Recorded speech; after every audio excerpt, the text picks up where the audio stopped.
Good morning dear friends. हमने अभ्यास number 5 में समास देखा। उसमें हमने देखा कि कर्मधारय समास सीखा। फ्रेंड्स, जो कर्मधारय समास दिखा हमने उसमें देखा कि वो कर्म धारण करता है, यानी कि मैंने आपको बताया महावृक्ष, राइट, यानी कि महान ऐसा वृक्ष, महावृक्ष। फ्रेंड्स, आपको बताना रह गया था कि जो कर्मधारय समास जो है उसका विग्रह च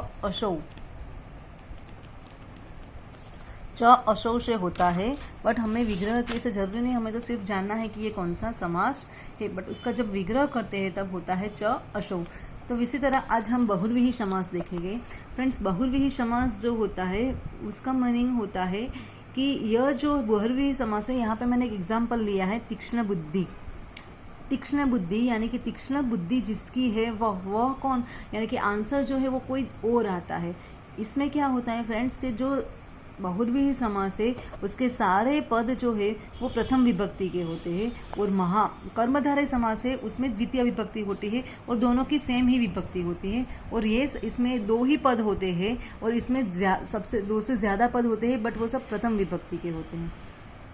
सेकंड केस में है तीक्ष्ण बुद्धि, यानी कि तीक्ष्ण बुद्धि जिसकी है वह यह तो होता है, मतलब है। फिर बहुमत्स्य जिसमें बहुत सारे मत्स्य है वो, तो वो कौन सा हुआ, पॉन्ड। तो आंसर कोई एक होता है। फॉर एग्जाम्पल कि नीलकंठ, यहाँ पे मैं एक दूसरा लिखती हूँ,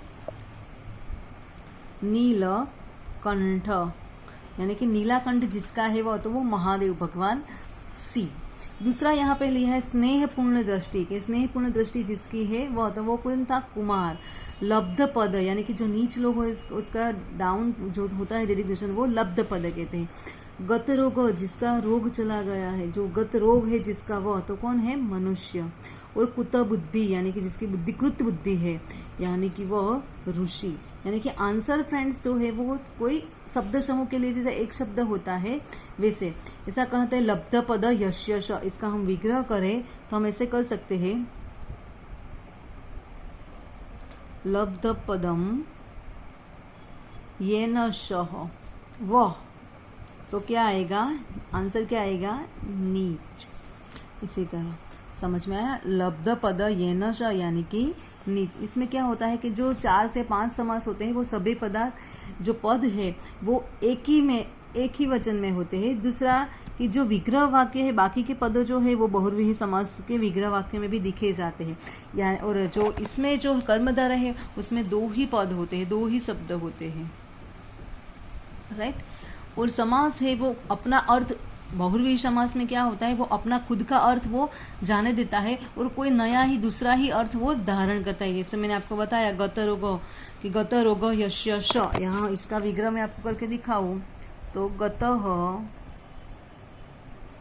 रोग यस्य श, जिसका रोग जो है, रोगी है वह, तो क्या होगा, नर। क्या होगा, नर।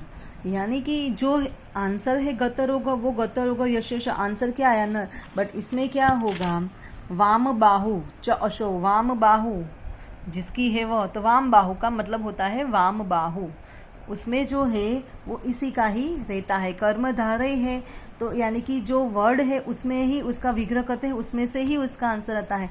महान ऐसा वृक्ष यानी कि महावृक्ष। समझ में आया फ्रेंड्स, महा ऐसा वृक्ष यानी कि महावृक्ष। और यहाँ पे जो है तीक्ष्ण बुद्धि यस्य श, जिसकी तीक्ष्ण बुद्धि है वह।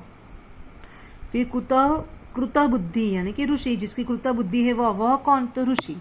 यानी कि दूसरा है चक्रधारी, राइट। तो चक्र जिसने धारण किया है, मैं यहाँ लिखती हूँ चक्रधारी, यानी कि चक्र जिसने धारण किया है वह क्या, तो चक्रधारी यानी कि भगवान विष्णु। फ्रेंड्स, यहाँ इसको आपका कर्मधारय और बहुव्रीहि में आपको यही जानना है कि बहुव्रीहि में आंसर कोई अलग ही आता है, वो अपना मेन आंसर पद जो है वो उसका अर्थ घुमा देता है और अपना इम्पोर्टेंट घुमा देता है, और कर्मधारय में जो है वो जो उसका विग्रह करते हैं उसमें से ही उसका वर्ड बनता है। समझ में आया, कर्मधारय में वो उसमें से ही उसका वर्ड बनता है, और बहुव्रीहि में वो अलग ही अर्थ बनता है। समझ में आया, यानी कि उसका अर्थ है वो खुद का जाने देता है और कुछ नया ही अर्थ या नया ही पद धारण करता। ओके फ्रेंड्स, इसके एक्सरसाइज है वो आपको मैं कल दूंगी। Bye, take care.